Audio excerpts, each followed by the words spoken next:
In the Name of Tradition, a comprehensive research study on female genital mutilation or cutting, FGMC, in Iran, including Appendix, The Changing Paradigms of FGM, 2017 Country Report on Female Genital Mutilation in Iran, by Kameel Ahmady. Project Developer and Coordinator, Kameel Ahmady. Editor, Humaira Naz, Dr. Tob Levin Fangleishan. Proofreaders, Hilary Baraj, Katayun Ehsani. Fieldwork Assistants, Staff, Fatima Karimi, Behara Alvi, Nasrin Fasihi, Morad Ramazani, Mahsa Tolabi, Ronak Azerbekh, Nasrin. Cover photo, Saeed Esmaili. Analyzing data, graphs and maps, Muslim Nazemi, Saeed Esmaili. Acknowledgement. Since this research began a decade ago, a lot of energy and emotion has gone into this study to nourish my own thirst for knowledge of female genital mutilation or cutting, FGM, FGC, in Iran. The narrative of FGMC is complicated and difficult to understand in the context of Iran, a country where the practice lurks beneath the surface. This research has its roots in 2005, where I returned from Europe to my birthplace in Iranian Kurdistan after an absence of many years to learn more about FGM. Prior to my return, I had worked in Africa for a number of humanitarian relief NGOs and was given the opportunity to observe UN projects to combat FGM in countries like Egypt, Somalia, Kenya, and Sudan, remembering vaguely from my childhood that FGM, locally called Sunet, existed in some parts of Iranian Kurdistan. I decided to conduct some preliminary research beginning with my own family and close relatives, and was shocked to discover evidence that FGM has long existed in areas of Mukrian, and that my grandmother's mother and sister have all undergone FGM. In fact, within Iran, only a very limited number of people from non-FGM practicing provinces have any awareness of its existence within the country. The first and so far only documentary about FGM in Iran, In the Name of Tradition,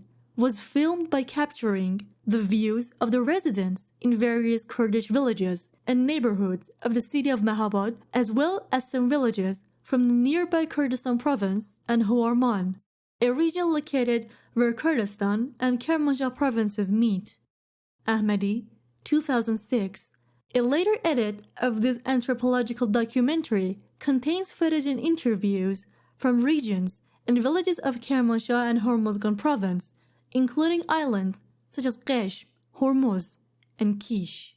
In addition to interviewing local women and women circumcisers' babies, the documentary collects the opinion of local men, medical staff, and clerics, and provides an eloquent illustrative record of FGM in some of the less visited and infrequently reported rural areas of Iran. Being male and having a non-traditional background in the sense that I lived abroad in Europe, my detailed questions about this extremely sensitive topic, the cutting of the most private part of woman's body, created resistance and bewilderment. I found that my research was not taken that seriously by some locals, especially the men. Some people, including some of my own relatives, were of the opinion that this subject is not an honorable one of the educated men to get involved with, and the project was deemed not a manly job. Here I would like to thank my late father, who despite the pressure of local opinion and from time to time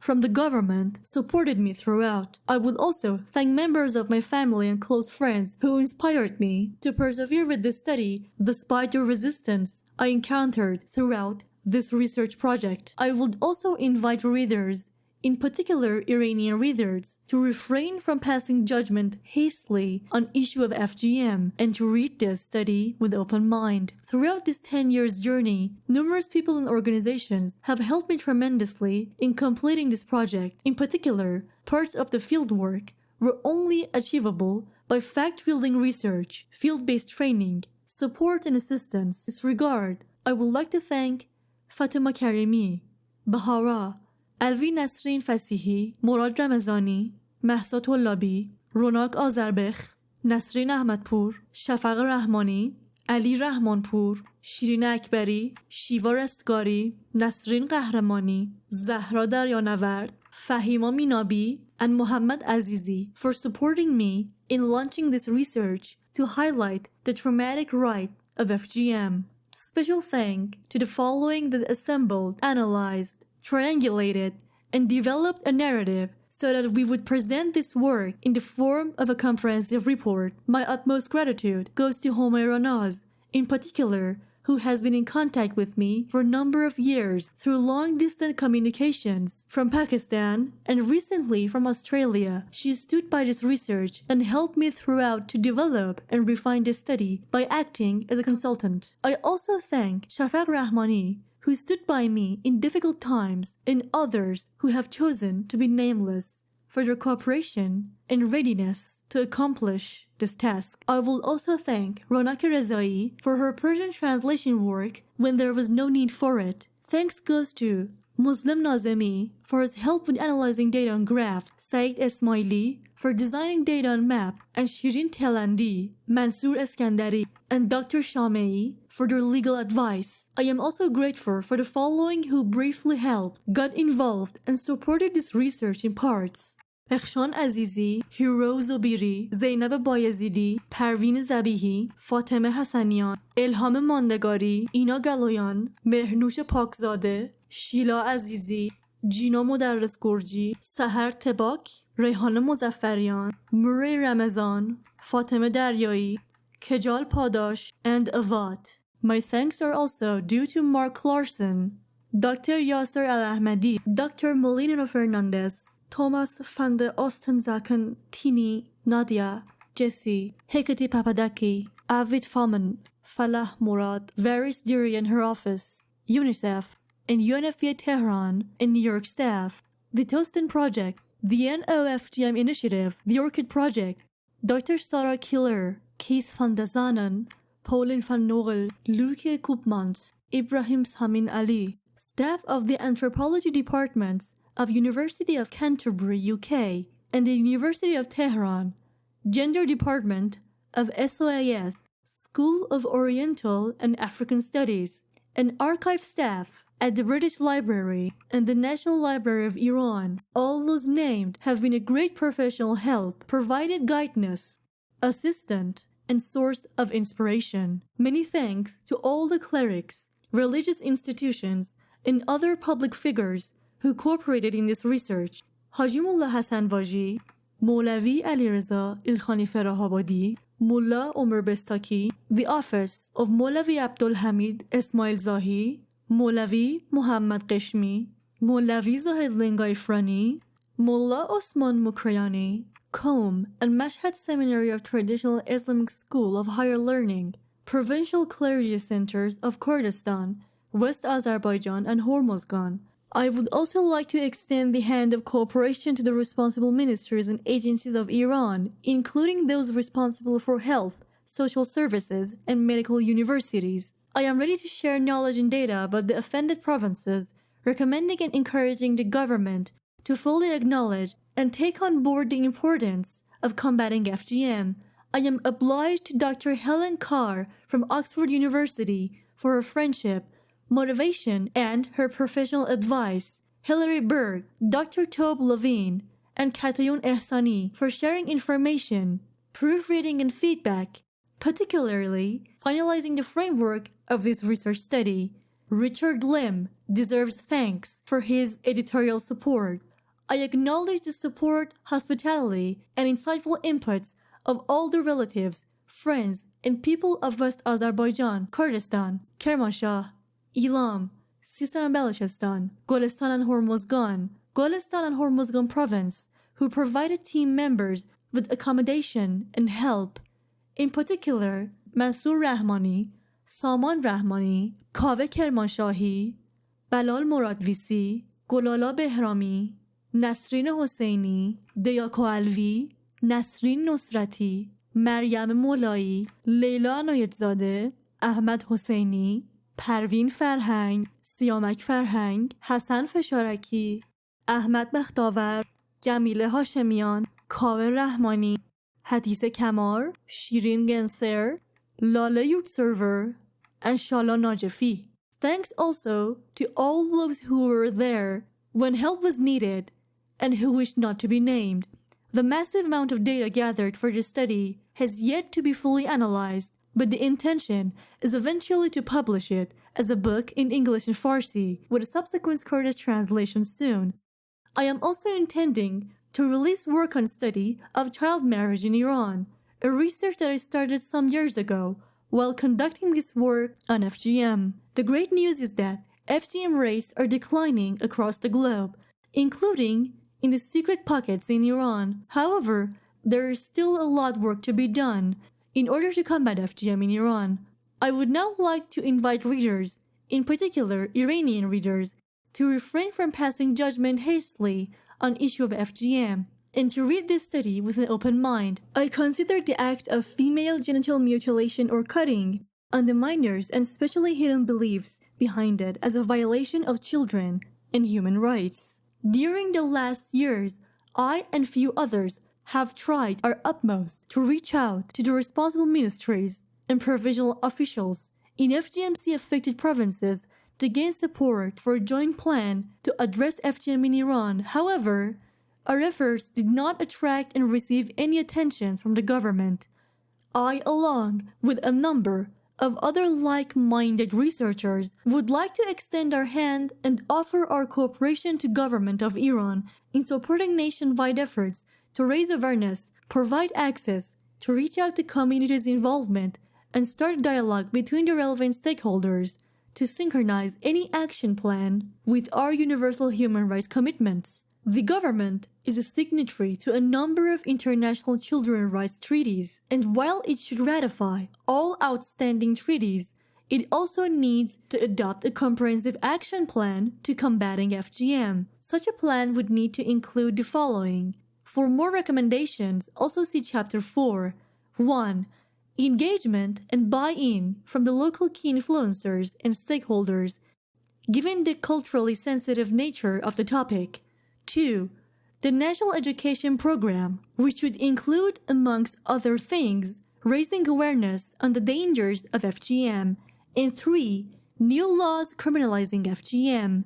The government can gain leverage via the various international experiences, all successes in fighting FGM, such as UNICEF's programs, as well as on-the-ground capabilities of NGOs and community-based organizations, CBOs, in Iran to succeed in its own campaign against FGM.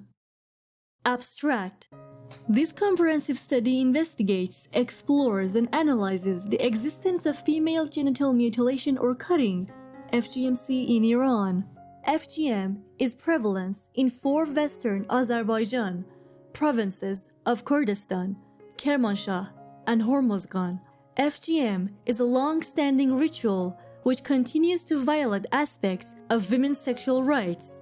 It prevails in societies because of certain beliefs, norms, attitudes, and political and economic systems. While there is some data available on FGM in Iran, it is limited in scope. The aim of the study is to provide in-depth data on FGM in Iran and, at the same time, provide the building blocks for a comprehensive program to combat FGM in Iran and bring this issue onto the world's agenda. The communities will benefit from recommendations of the study, and for the first time government, individuals, and other NGOs will have access to updates, authentic large amount of data about the existence of FGMC in Iran. The findings of the study will also contribute to 2 larger perspectives. Firstly, it will work as a baseline for future studies and research in Iran, which is required. Secondly, it will help increase awareness about the presence of FGMC in Iran. On a broader scale, it will also refute the long-standing belief that Africa is the only continent where FGM takes place. At the same time, provide enough evidence so FGM never be children's rights lobby and international organizations in starting a dialogue with the relevant stakeholders in Iran to help address and combat FGM in Iran. Prologue: Female genital mutilation in Iran. Combating female genital mutilation, also known as female genital cutting, FGMC, is a controversial subject globally, and its elimination is considered an imperative goal by feminists, human rights campaigners, and social activists, as well as international organizations such as UNICEF and responsible governments. An extreme form of FGM can have serious health consequences for a girl, including being transmuted and, in some cases, even death due to severe bleeding and infections. In the long term, women who have been subjected to FGM suffer undesirable health effects in their married lives. This study is the result of comprehensive research begun in 2005 on FGM in Iran. For the first time, this research gives a complete overview of the prevalence of FGM in the whole of Iran, with a focus of the most FGM-affected areas of the western part of the country, namely in West Azerbaijan, Kurdistan, and Kermanshah provinces, and some areas in southern Iran, namely Hormozgan province and its islands. The study will introduce FGM along with well-known justifications given by the communities that practice it. The first chapter will also include a historical perspective and will look at the prevalence of the practice across the region and the globe, and the emerging reduction in the occurrence of FGM. The second chapter will shed some light on the presence of all affected regions in Iran, focusing on regional variations in the practice, the range of beliefs and reasons underlying it, and also highlight the number of practices programs adopted so far to tackle the issue in the specified areas of Iran. The third chapter will also bring into the discussion the historical fight against FGM, FGC, some legislative measures against it, the role of the clerics, some community and the government responsibilities, and most importantly, perception in this regard. The final chapter will conclude the study with certain relevant to affected communities, responsible government representatives, and the ministries of health, education, and social services. Chapter 1: History and Prevalence of FGM in the World. Quote, "I do not wish them to have power over men, but over themselves." End quote. Mary Wollstonecraft, A Vindication of the Rights of Women, 1792.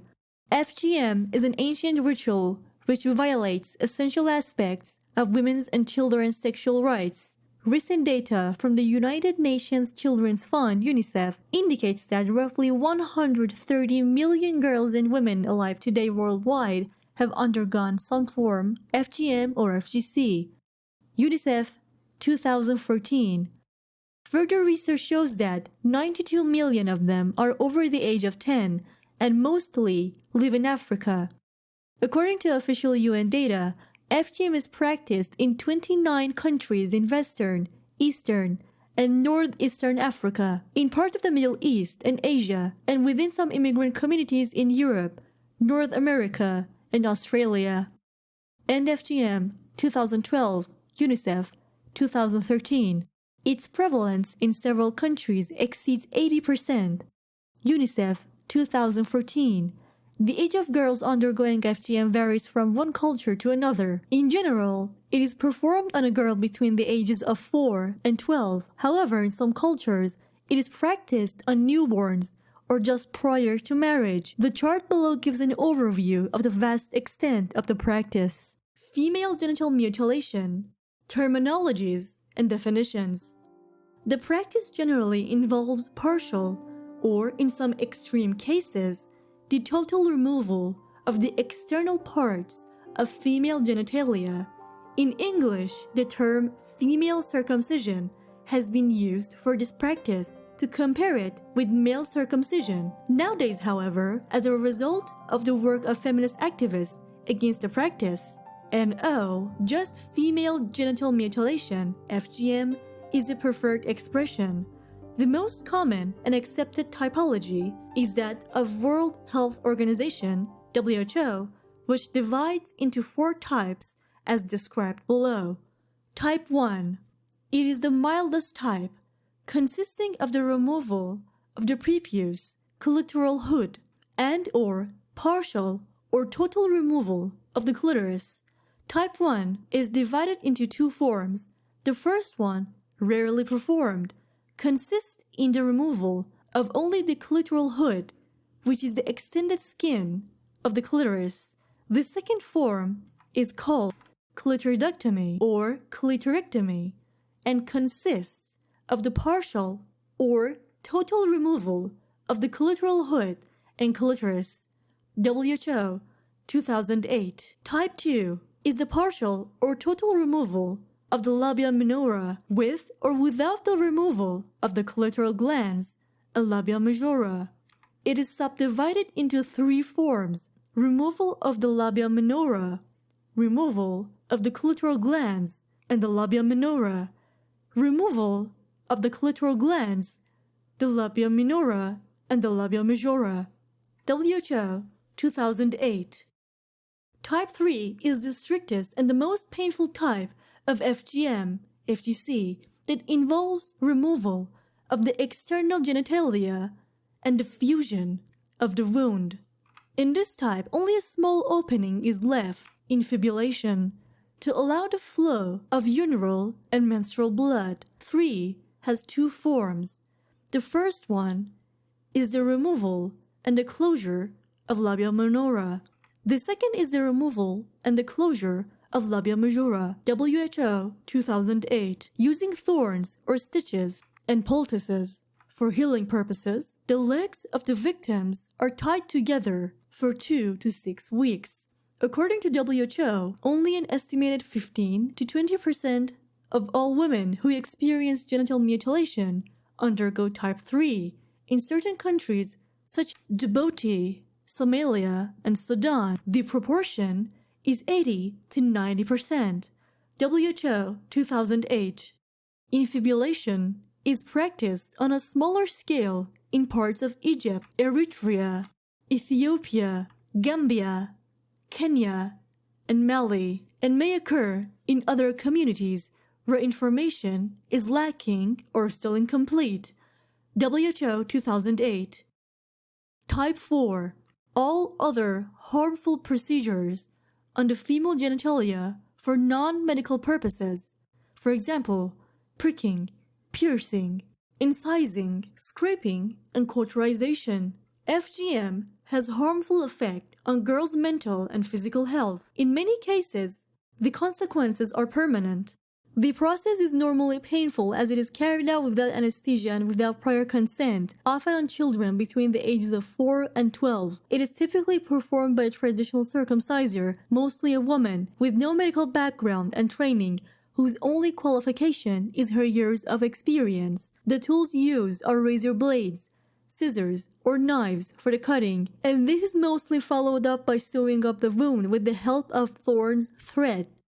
Importantly, as FGM is not a clinical procedure, it is not carried out in a hospital, but in a non-sterile environment, in villages. There is no medical argument to be made for the practice, and depending on the nature and severity of the procedure, FGM may compromise basic functions of the body, resulting in pain, trauma, bacterial infection, complications in childbirth, difficulties in urination, sexual intercourse, reduced sexual pleasure for women, and multiple psychological issues, Tobia 1995, as well as increased morbidity and mortality for both male and female infants. Historical roots of FGM. The historical roots of FGM are not precisely known, although historians and anthropologists have done numerous research on the origin of FGM. Several sources trace it back to more than 2,000 years and generally point to ancient Egypt, specifically areas around the Nile and its geographical heartland from where it spread.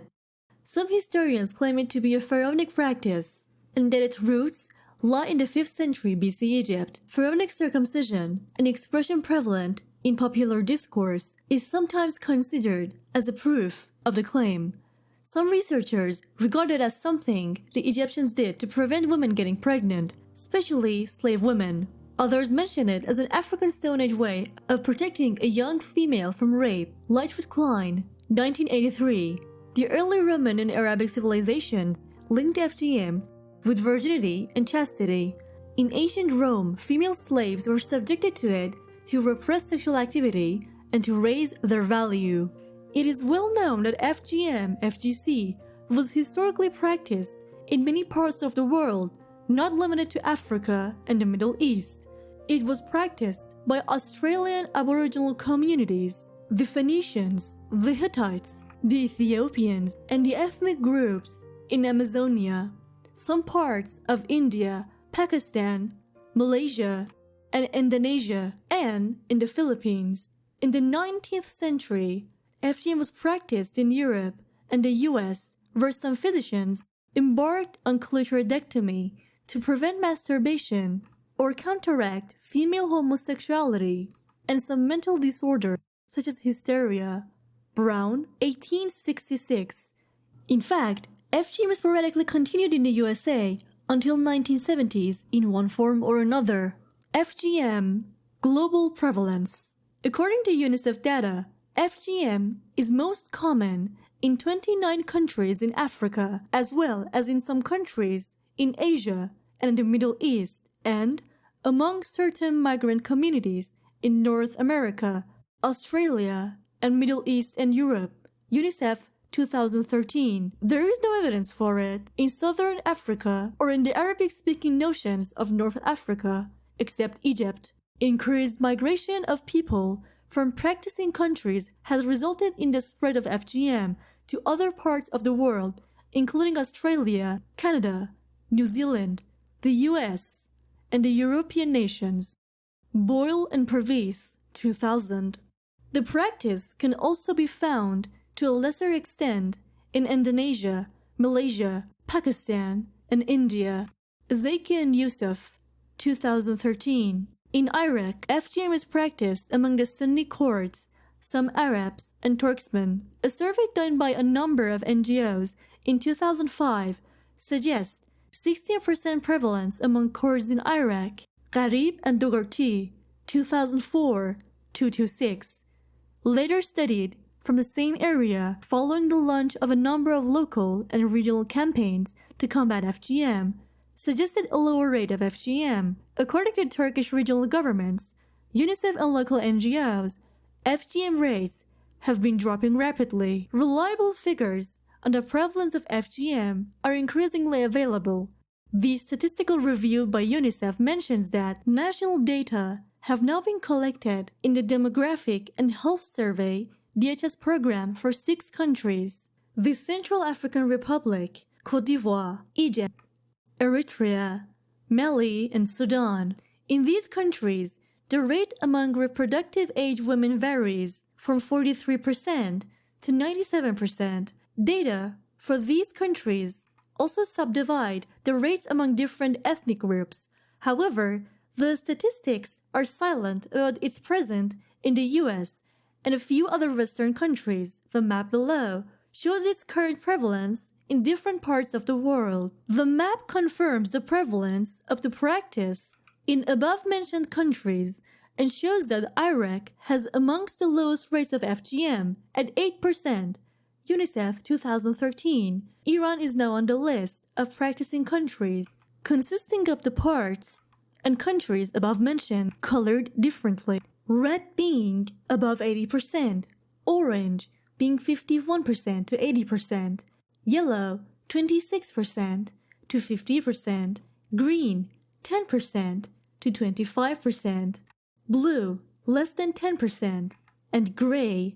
FGMC is not concentrated in these countries. The politics of FGM, motivations, and the veil of justifications.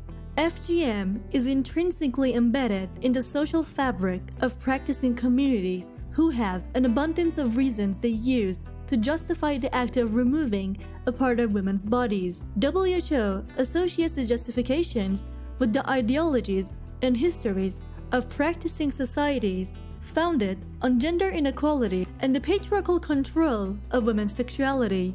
The following passage will provide an overview of the justifications that help FGM to survive and flourish. There is a totally erroneous belief that FGM stimulates fertility in women, decreases any homosexuality, preserve the woman's dignity, is performed to preserve the woman's virginity and loyalty for her husband by sewing up her vaginal opening to be unsealed exclusively for her spouse on the wedding night. It ensures her fidelity as well as giving extra sexual pleasure to the man, thus contributing to serving the male desire.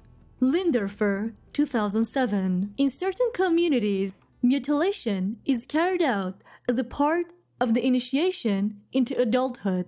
The practice of FGM has many social, religious, economic, educational, and political drivers.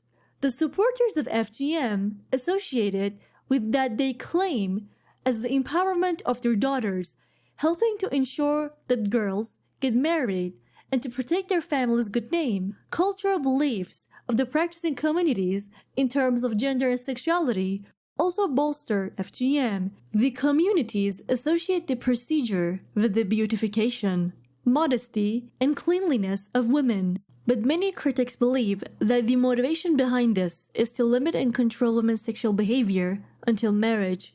Virginity is a prerequisite for marriage, and in some cases, families and clerics believe that FGM minimizes sexual desires outside wedlock.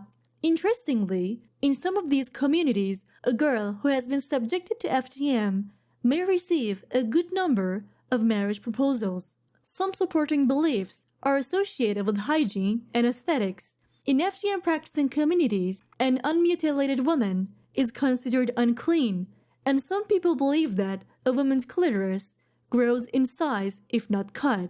Linderfer, 2007. In addition, they believe that female genitalia are unsightly and dirty, and that cutting will make girls pure.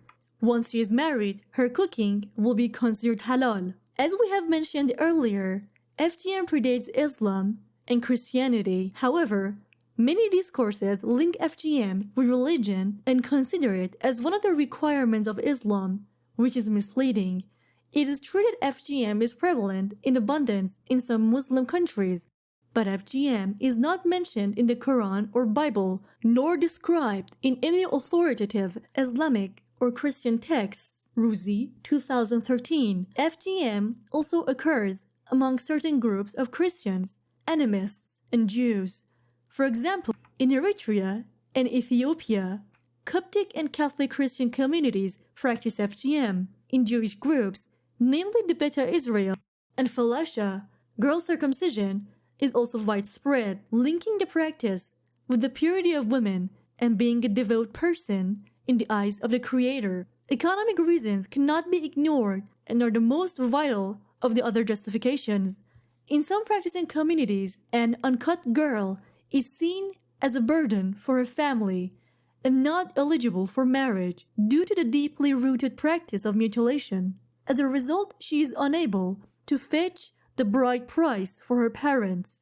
In addition, as a religious duty, clerics, both men and women, community leaders, village chiefs, traditional birth attendants, midwives, and circumcisers have a prominent and influential role in promoting FGM in rural parts. Circumcisers, of course, wish to ensure a regular income. The cooperation in these groups is therefore also critical in preventing and eliminating the worst forms of FGM. Prevention will go hand in hand with changing the attitudes of these actors by, for example, giving them an alternate means of income. Hence, at grassroots level, development workers collaborate closely with birth attendants to convince them to play a role against this practice.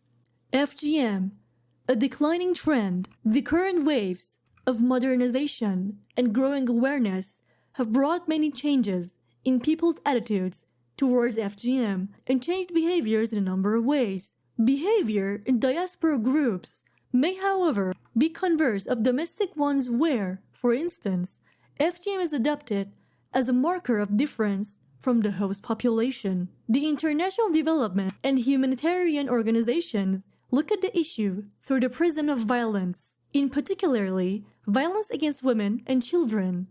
The UN describes it as a manifestation of deep-rooted gender inequality that assigns women an inferior position in society. In this regard, significant efforts have been made at global and regional level over the past decade. A great number of FGM practitioners have come out strongly against the practice. As a result, in many countries, the practice is already starting to decline. One contributing factor is the openness with which the topic is nowadays discussed in the print and electronic media and even on the streets. In 2014, the UK hosted the first Girls' Summit, Girls' Summit 2014, aimed at mobilizing domestic and international efforts to end FGMC, as well as child, early, and forced marriage, CEFM, within a generation. UNICEF co-hosted the event, which was attended by many countries and raised a large amount of funding to fight FGM. Through awareness and advocacy initiatives,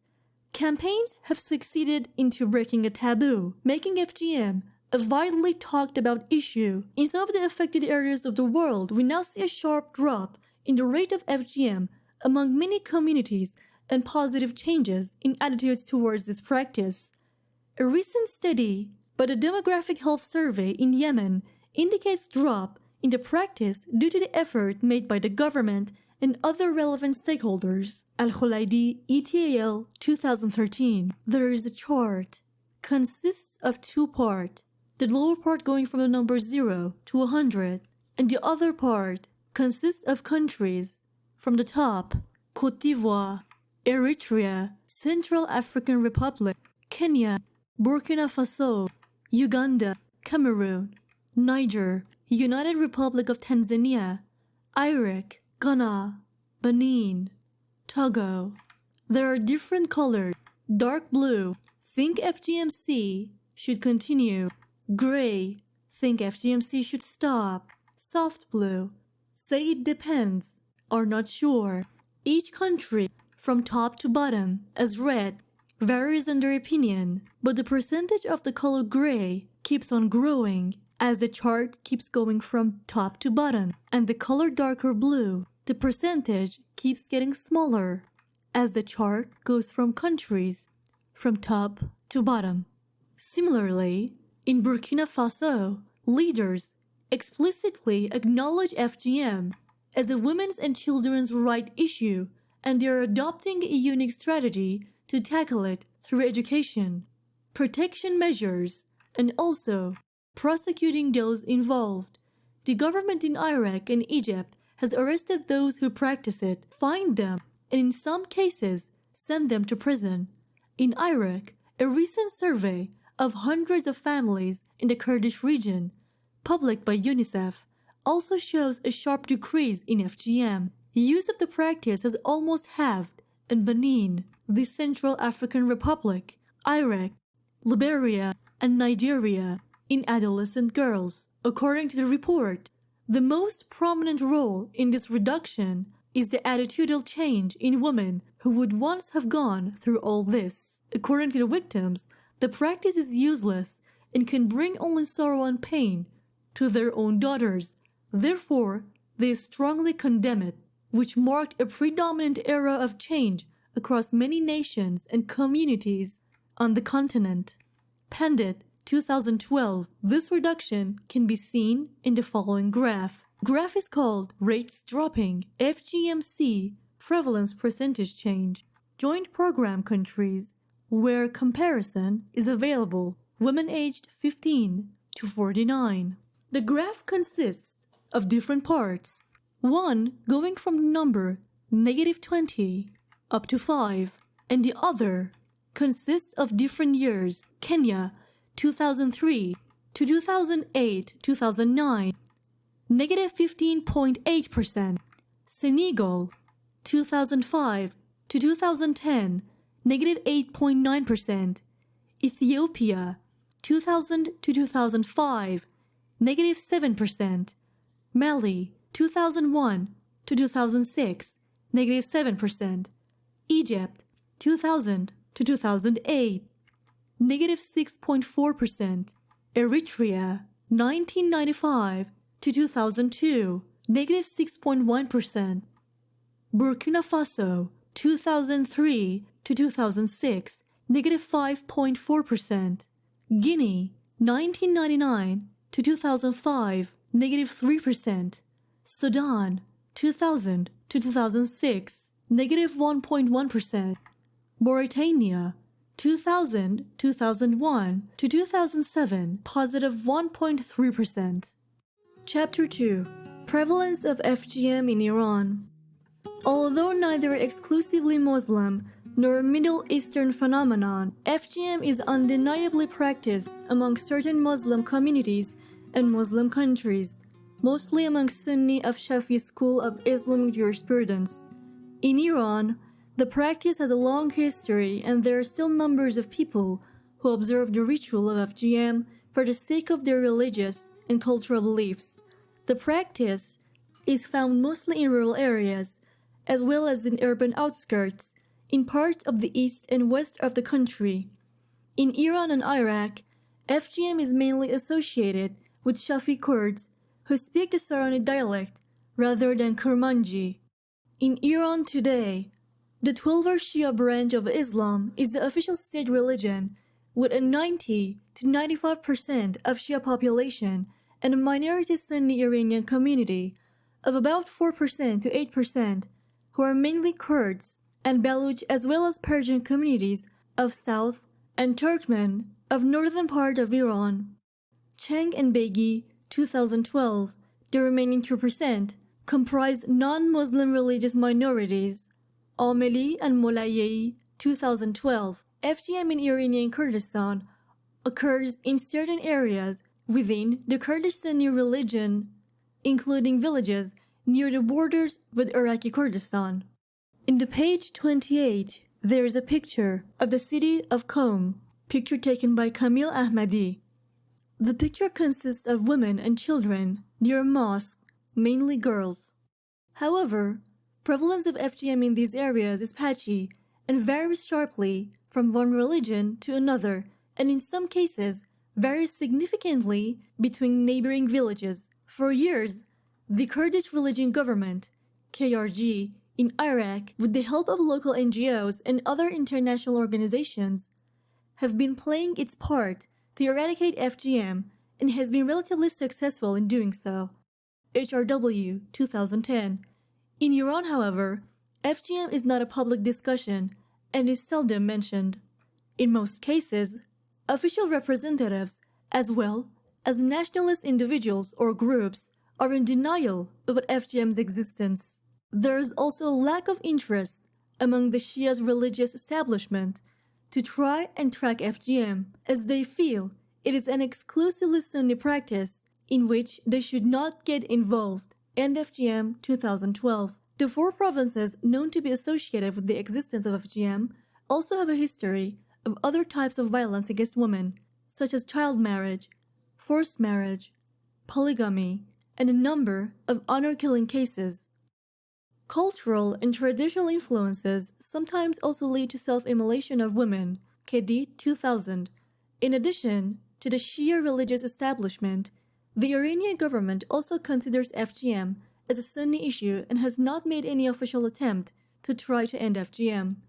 In fact, the issue of the FGM has not caught the attention of ministries or other government bodies and public institutions such as health and social services. Having said that, the Rouhani administration has paid more attention to social problems and issues within the family. It has listened to the outcry of social activists and researchers by fulfilling a presidential election promise to consult the public, and has also issued a 20-page draft of its proposed Charter of Citizens' Rights, which is being billed as a huge advance for civil rights in Iran. In addition to the lack of public discussion of FGM, the issue is also not widely studied or researched within academia or universities in Iran, with the exception of a limited number of postgraduate student theses on the subject. There is virtually no independent research or publication within Iranian media on FGM. Due to the lack of support from the government and to security concerns,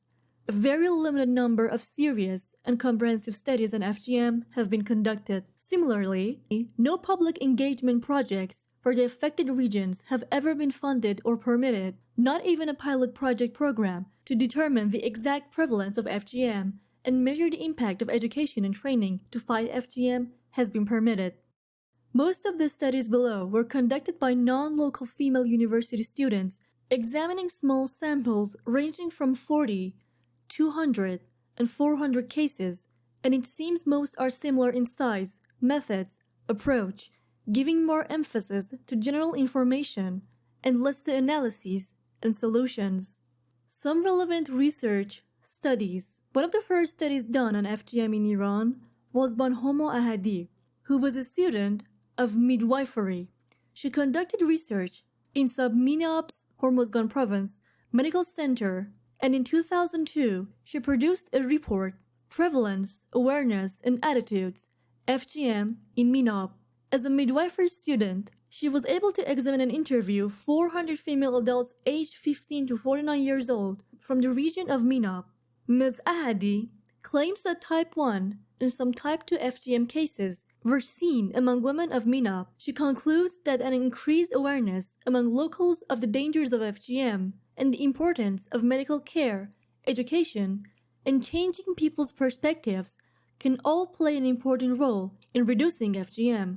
Some part of the study were subsequently published in the Journal of Qazvin University of Medical Sciences and later on in International Journal of Gynecology and Obstetrics in 2009. Ahmady, ETAL, 2009. There's also a picture here consists of Parisa Rezazadeh Jalali's thesis. Parisa Rezazadeh Jalali, a social science postgraduate student from the Islamic Azad University of Rudhan, prepared her thesis on analysis of the cultural origins of violence against women with an emphasis on the circumcision of women in Bandar Kong, 2007. Jalali randomly picked 200 case studies at one of the Bandar Kong's medical centers in Hormozgan province. She mainly focused on two factors, religion and education. Her data demonstrate that there is much more support of FGM among Sunni population than the Shia's population, even though a minority of Shia's women also practiced and believed in FGM. According to her data, education also played an important role among women, where more educated women refused to circumcise their daughters and were against the practice. Jalali, 2007. In her abstract, she explains that her research analyses the cultural and religious reasons for female circumcision in Bandar Kong. She believes this practice is an example of sexual violence against women that is done under the cover of religious and traditional beliefs and customs. She writes that some believe FGM is allowed under Islam and also deserves divine rewards. In Jalali's view, the country, Iranian government, is not aware of its obligations concerning human rights, and this is another reason for such violence. She concludes that most women in the area which she studied have come to believe that girl circumcision do not have any benefits and is instead very harmful to them. Another study focused on FGM amongst the Kurdish population in Iran and is one of the very few university studies on the subject. Fatima Karimi conducted this study for her postgraduate thesis while she was doing her master's degree in women's studies at Allama Tabatabai University in Tehran, 2009. However, during the last stage of defending her thesis, she was rejected by university officials who claimed that the subject was not appropriate and was too sensitive. A year later, permission was granted to print the work and it was published as a book by Roshangaran, a women's study publisher. This was the first time a book on FGM was ever granted permission by the Minister of Culture and Islamic Guidance in a climate where the Iranian government was never keen to allow research to be published on the topic, even though some limited medical articles were published in credible journals. Karimi, 2010. Fatima Karimi's thesis is more research-based. She analyzes the information and the records of face-to-face interviews with 40 adult women whom she compiled in and around the region of the Pava town in Kermanshah province. The method used for this study was targeting known likely subjects and then snowballing. Example, asking for further instructions. The study covers a global history of FGM and international actions to prevent it, presenting different arguments by feminists and sociologists, and quotes from her work on FGM, including some data on FGM for the region of West Azerbaijan and Kurdistan provinces, which were collected by the author of this study, Ahmady, 2006. This data demonstrates the negative consequences of FGM on the body and minds of girls, and that a declining trend can be seen in Kurdish areas. More studies should now be done and more data collected to share with treatment and educational centers so that the public becomes aware of this problem. In Karimi's opinion, religious figures can play a vital role in the struggle against the FGM and can make the mosque a place for preaching against FGM and for preventing weak religious justifications. Elham Mandagari, a law student from Shahid Behesht University in Tehran, was the first researcher to base her work on clear legal points and well-studied law, most importantly, family law, Islamic law, and the penal code. Her master's thesis, Violation of Women's Bodily Integrity from a Human Rights Perspective, was based on short fieldwork in the west and south of Iran, in which she interacted with local women and men, and most importantly, collected views from some local clerics. She also incorporated a large number of references to the views of eminent scholars and religious actors, plus quotations from imams as well as the Quran. Some of these quotes and viewpoints suggest that there is no longer any need to practice FGM. Mandagari, 2008. The study also emphasizes the negative effects of FGM on the body and the mind of girls and argues that there should not be any deviation from human rights for the sake of cultural diversity. She then emphasizes that the FGM is a clear example of violating the rights of women and children and breaches some of the basic rights such as the right to bodily integrity, physical health, not being subjected to torture or other cruel, inhumane, and degrading behavior. Mandagari also points out the duty of government to protect the human rights of its citizens and to make the necessary international commitments to support groups in danger and support the role of the UN and other international organizations in their efforts to promote and protect human rights. In that regard, Mandagari takes a comparative approach, analyzing the performance of governments and national and international organizations. Her findings show that governments and international organizations have an important role in eradicating FGM. According to Mandagari, lack of a legal government is the most significant reason for the continuation of FGM in Iran. On the page 30, there is a picture of Elham Mandagari's thesis. The study points out that all types of mutilation, including medicalization, which is specified as a way to reduce trauma, has negative consequences on the physical, spiritual, personal well-being, and security of women and children. International law and universal of human rights may not accommodate cultural relativism in this respect. The principle of cultural diversity can only apply where it is not in conflict with human rights. Thus, female genital mutilation is in conflict with human rights, including some rights of women and children, the right to equality bodily integrity and health, and the right not to be subjected to torture or other cruel, inhuman, or degrading treatment or punishment. The duty of the state is to uphold the human rights of its citizens and to observe its international commitment to ensure proper supportive policies for groups in danger, in conjunction with the UN and other particular bodies and international organizations, in propelling the goals of international human rights. Mandagari, 2008. On the page 35, there's a picture, and on it reads Health Promotion Perspectives, an International Journal, Volume 1, Supplement, 2011.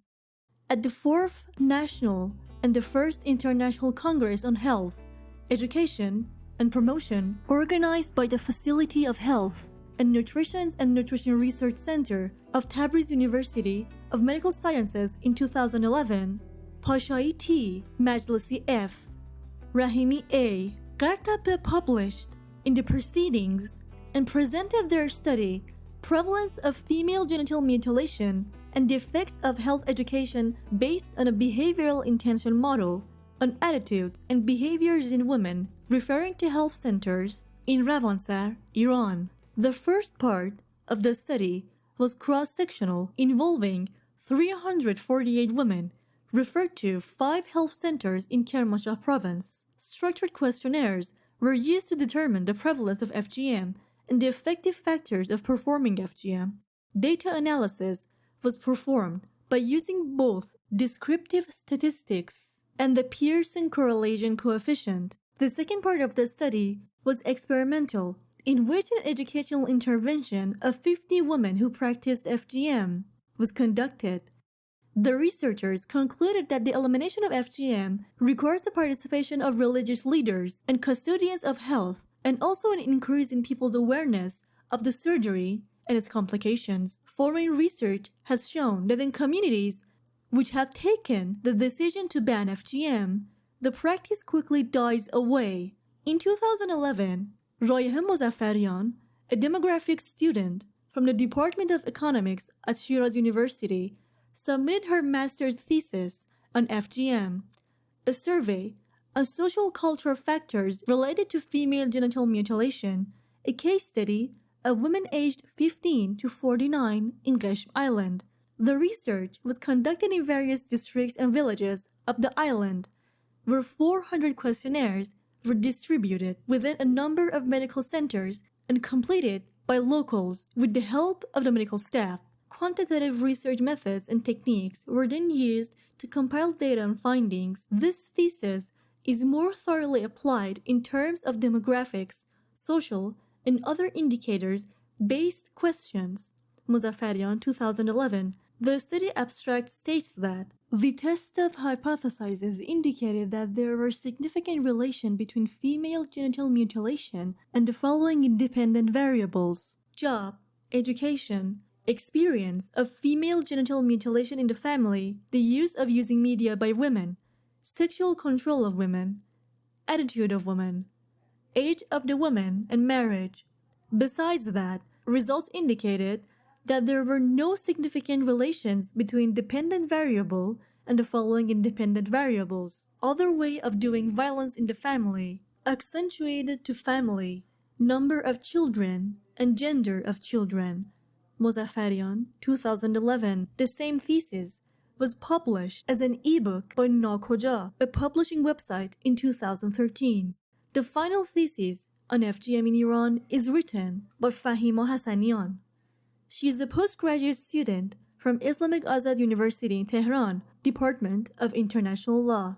The topic of her thesis is Prohibition of Female Genital Mutilation (FGM) in International Documents, with emphasis on involved countries. Her work is focused on FGM with respect to international law, similar to Ilham Mandagari's thesis, but with less information and analysis.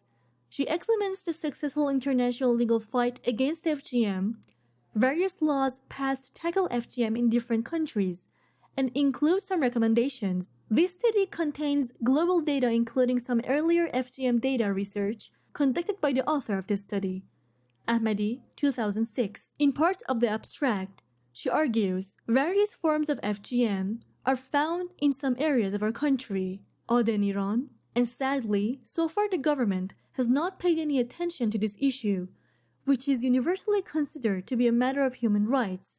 The government should consider all necessary measures to protect women against cruel actions. There is a need not only for regulations but also penalties against those who engage in criminal behavior, and for financial and non-financial compensation for victims. Is FGM a crime in international instruments, or is it just perceived as a matter for some recommendations and suggestions? If these instruments recognize FGM as an international crime, Are they enforced by punishments? The assumptions seems to be that some advice and recommendations are required and no obligations to prohibit FGM in international documents. Decisions based on fundamental principles must be taken by countries and governments, who should be responsible for international breaches and obligations. And today in many countries, according to the international documents, there is some legal and social support to protect women and girls who are the intended victim of female genital mutilation. Hassanian, 2012. In addition to some prominent work of the above-mentioned scholars, there are a number of other news-style articles and pieces written on this issue. The media reports usually happen once a year on FGM International Day of Zero Tolerance against FGM on February 6th. Most media outlets inside Iran do not, however, wish to cover FGM due to fear of the penalty for breaking rules. Nevertheless, some activists and individuals write or give interviews to Farsi-speaking media outlets or feminist news websites located outside Iran. Parveen Zabihi, an activist for women's rights from Kurdistan province, have also undertaken fieldwork research in and around the town of Marivan, where she found a prevalence of FGM in some villages of Hormozgan region. She concludes that FGM stemmed from men's desire to subjugate women and is another sign of injustice rooted in imbalanced gender power relationships and men's power over women's bodies. She has given a number of radio and online interviews to highlight the issue of FGM. For the first time in Iran, music video against FGM made by singer and artist Miss Shiman Rahmani, subtitled in English, aired in the most Kurdish TV and posted on YouTube. She tried to cover the issue of FGM and child forced marriage in her 6-minute-long video music clip. Similarly, Professor Mehrangiz Kar, a human rights lawyer and writer, also covered the issue of FGM in some of her work and through media interviews. She stated that FGM is one of the many forms of women's rights violation.